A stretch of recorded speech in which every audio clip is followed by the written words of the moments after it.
เอาเลยงูก้านมะพร้าวพี่น้องงูทางมะพร้าวโอ้ยใหญ่แห้งผมมาถึงงูสิงที่แรกไปโดดจับหางมาเมียนโอ้ยพึ่งใหญ่แห้งว่ะเอาเลยดังปาดพึ่งใหญ่เลยโอ้เลยเอาเรียบร้อยเลยดังเลยดังเลย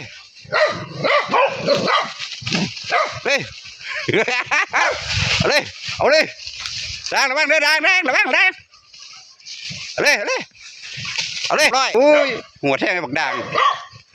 เรียบร้อยเลยเอาเลยดังปาดใหญ่แห้งครับพ่อนะพี่น้องเอ้ยภาษาไทยเขาเอิ้นงูทางมะพร้าวบ้านเขาเป็นงูหยังงูสางูลูกหนูครับโอ้ยเลยเอ้ยเรียบร้อยขาดเครื่องแท้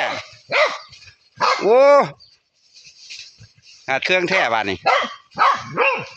ปาดใหญ่แห้งบุยเลยนะโอ้โหใหญ่แห้งครับเลยนั่งระวังนะลูกระวังเด้อปาดใหญ่แห้งโอ้ยส่งไว้ไก่ก่อนปาดอุ้ยดังเรียบร้อยได้จะสิทธิ์มาหาพ่อได้ลูกพ่อกับญาติได้ลูกอุ้ยใหญ่แห้งเมื่อยหรือเปล่าดังเอ้ยใหญ่แห้งปาดเสียดมาใส่กับของนอนด่างเอ้ยโอ้ใหญ่แห้งงูทางมะพร้าวครับนี่งูนี่มันมีพิษได้พี่น้องงูนี่มันมีพิษหรอกครับแต่หาหลักกินเป็ดกิ